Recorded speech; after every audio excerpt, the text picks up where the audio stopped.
everybody, welcome to another episode of the Rifle Chair channel. Today I'm going to be taking the Marlin 1895 out for a spin. Going to be running two different types of ammunition through it. This here is their full rifle. This is actually made by Remington. It is not a Ruger or a JM marked Marlin, which gets confusing. Okay, is it a Marlin? Is it a Remington? Is it a Ruger?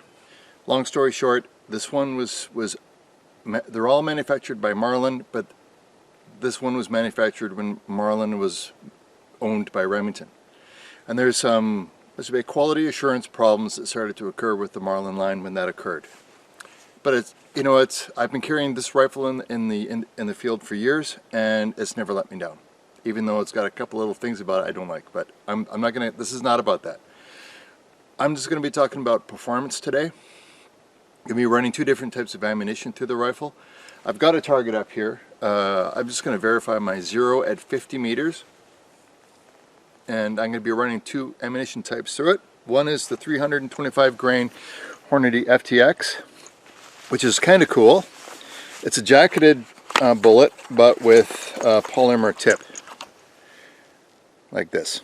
And the reason for that is because, apparently you can get more accuracy out of them.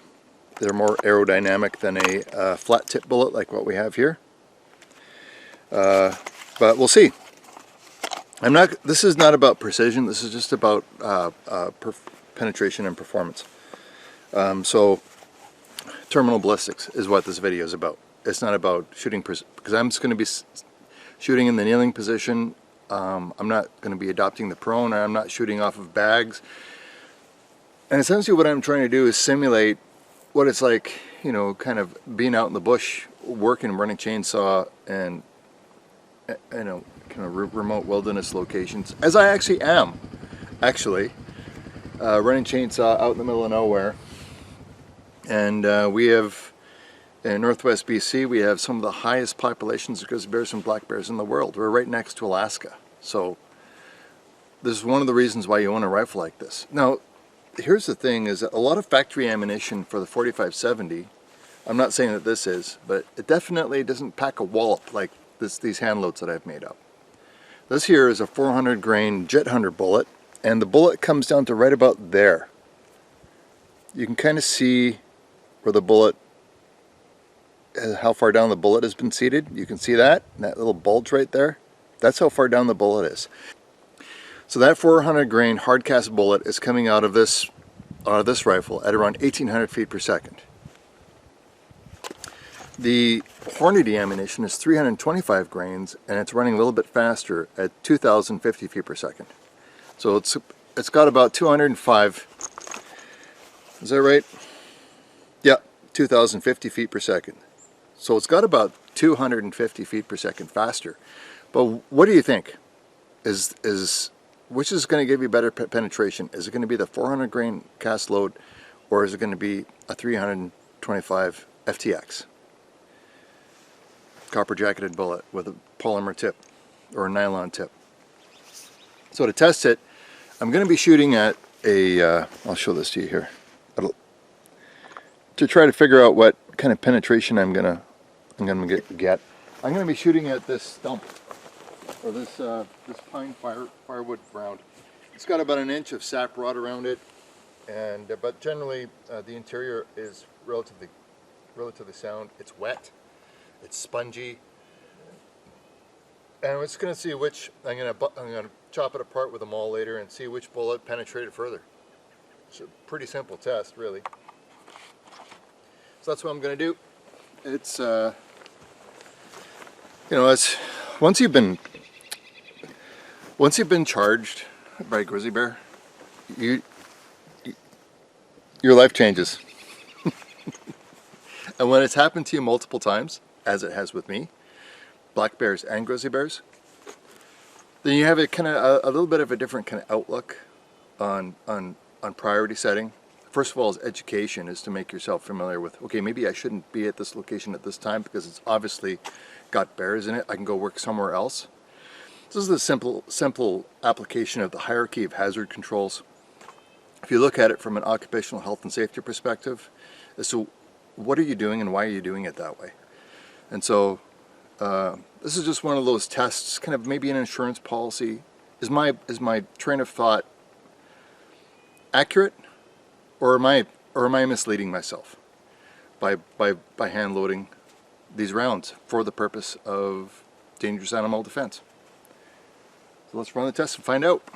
So we're at 50 meters. We'll start with the 325 grain FTX.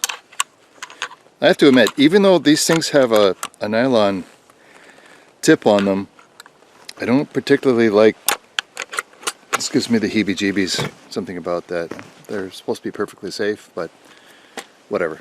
So I'm going to shoot this 3 rounds, 50 meters at the paper target, go verify the bullet strikes, and then shoot it with a 400 grain.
Got a feeling those are impacting just a little bit high, but let's go have a look. Okay, so this is the 50 meter target. This is the Hornady FTX. We'll just circle these ones so I know which ones are which.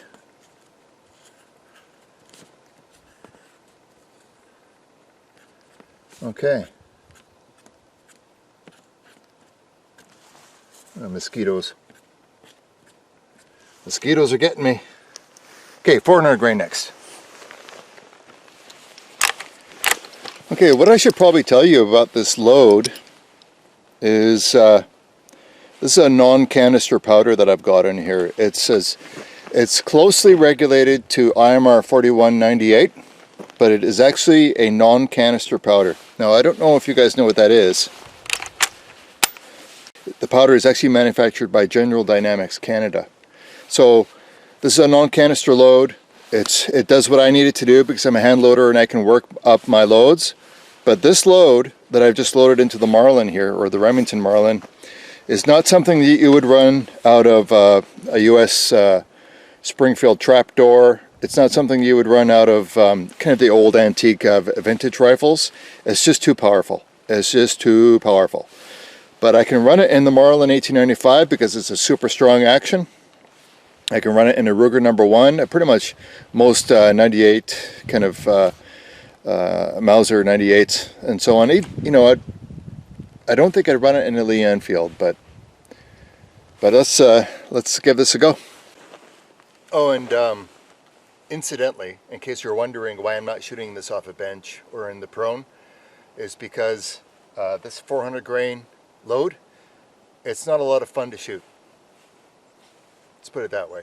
Okay, it's a hot load, and it's not too much fun to shoot from a bench. So I'm just going to shoot it in the kneeling. You can kind of see that was about a 2-inch group that I shot at 50 meters, and now it's human error is going to be built into that, and no doubt with this as well. But I'm just seeing where the variation is for point of impact at 50 meters. Then I'll close to 25 meters and shoot the wood.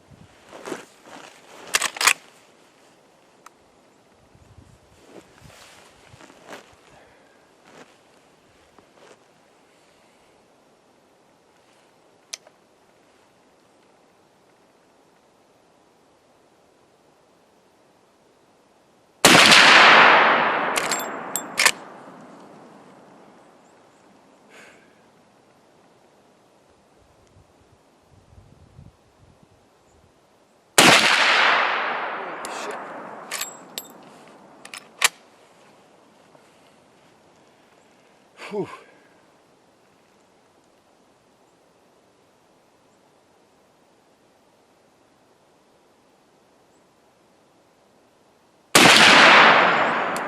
Whew. Not a lot of fun. Not a lot of fun. Okay.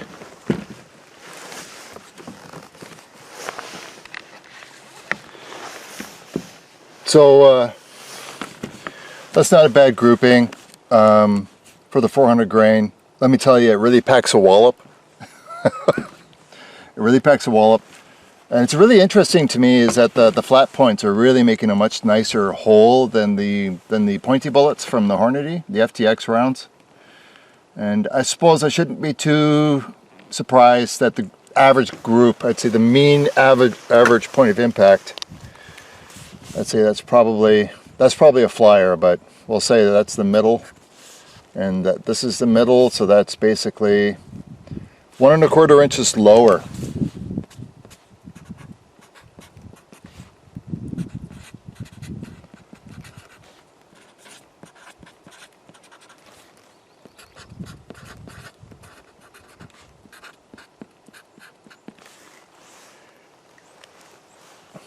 Yeah.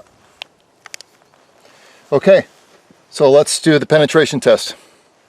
The stump is right there.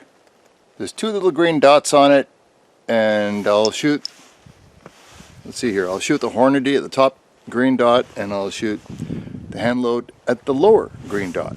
So let's load the FTX first. One of the things I like about the Marlin 1895 is that you can just throw a round in the chamber,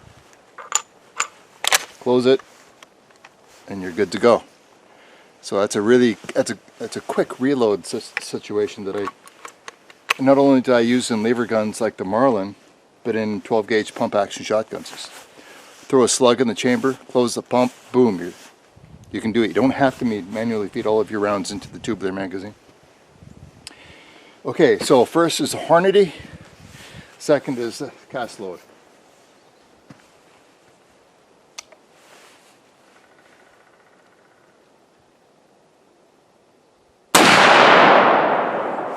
Actually moved it pretty good.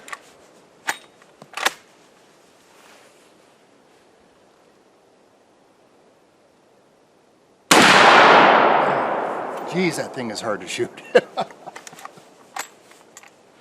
All right, let's go get them all. Split her open. Okay, so here we go. Here's the entrance.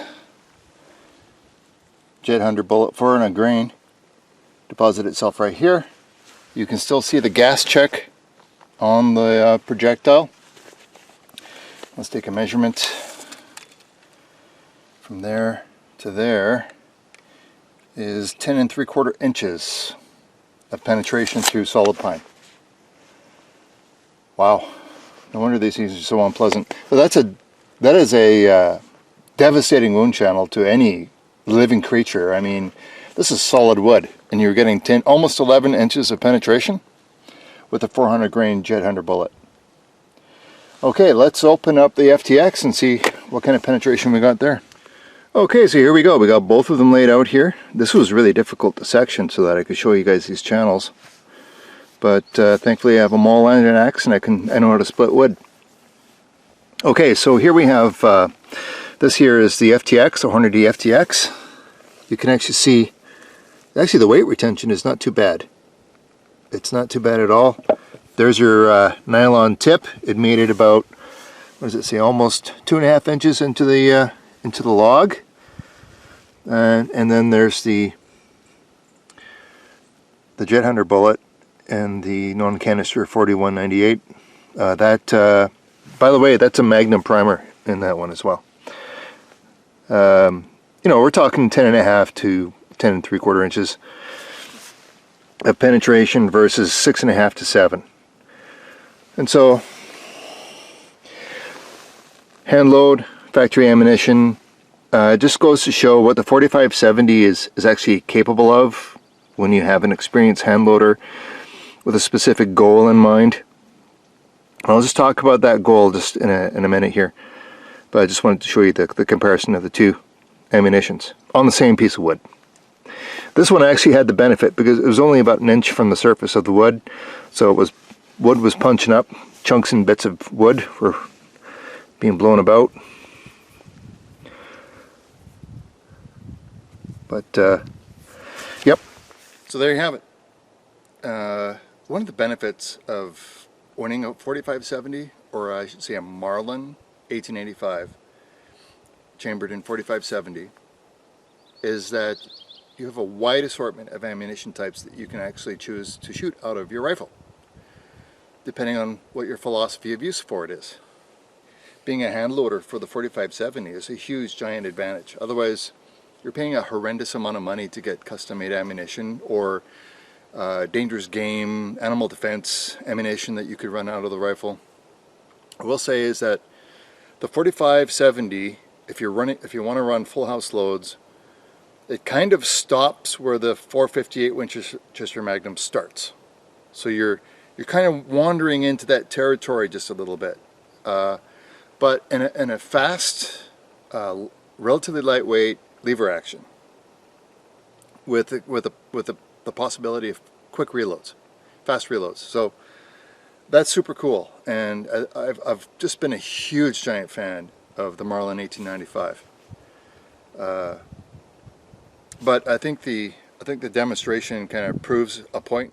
The point that I'm trying to make is that there's a difference between, like, for example, the Hornady FTX, the 325 grain that only got about 6.5 inches of penetration versus 10.5, 10.75, which is the Jet Hunter bullet that I shot. You know, that grizzly bear may die eventually. It may not. You may only get one shot, because when you've got a 900-pound grizzly bear, a 700-pound grizzly bear charging at you, you may only have one shot. And so what I'm interested in, and while I'll actually shoot uncomfortable ammunition and just acclimatize myself to shooting that difficult, high recoiling ammunition, is because I don't know if it's going to be a killing shot or a stopping shot. So I mean, for example, I want a load that's able to smash a shoulder joint from a creature that's coming at you, going under logs, going over stumps, you know, coming at you at a high velocity of speed. Is that you're not going to get the perfect shot. You're not going to get the perfect shot. I mean, if you do, it's going to be more luck than skill, because they're moving around so much. If you've actually watched film footage of what a charging grizzly bear looks like, it's very, very dynamic. They're moving all over the place, even back and forth this way. So very, very difficult shooting situation to have to be in. So no matter where you hit on the animal, you want it to hurt real bad. You want it to get really sick really fast. And so even if it's just a stopping shot, like smashing a shoulder joint, breaking the pelvis, it may not kill the animal right away, but it might save you some time for another reload and another shot. It slowed it down, or it stopped it. So that's why when you're shooting with this kind of philosophy of use in mind, you keep shooting. You don't stop. You don't stop and wait to see if it's stopped. You know what I mean? You keep shooting. You may have just slowed it down, but maybe the second round, maybe the third round will just finally, it'll be over and done with. That's the philosophy behind this particular load, and so that's what I'm looking for. A lot of people like to run 12 gauge pump action shotguns in the bush. I don't think you're going to get anywhere near the penetration that I can with a 4570, maybe even with a 3-inch Magnum. I don't think a 3-inch Magnum would have made it through that tree, but that would be an interesting test. 12 gauge 3-inch mag. Another round that I hate shooting, but it's because I don't want to go home in a body bag. I want to walk home on my own 2 feet, even though I may have a sore shoulder at the end of the day. Well, that's it, folks. I'll just give you just a quick scan of the Remington. I know it's kind of the ugly sibling between the Marlin made and the Ruger made versus the Remington made. This is kind of the ugly sibling. I got the front sight protector for it. I just don't have it on right now. You'll see it's a full wrap. The checkering is a full wrap, but it's really ugly checkering. And all of the Remington made guns seem to have this checkering phenomenon. It's not crisp. It's not stamped. It's just a really crappy checkering job. And The wood to metal fit is, there's gaps everywhere. It's not good. I don't care about any of that stuff. You know, honestly, it's a working rifle, and it's going to get scratched, it's going to get marred. And I'm not going to sell the Remington, even though it's got some warts and bumps and little things I don't like about it. But it runs, and I maintain it. I keep it lubed, I keep it clean. Otherwise it'll just turn into it'll just rust because I get it wet. Hope you enjoyed the video, folks. Cheers, and as always, Maple Leaf up.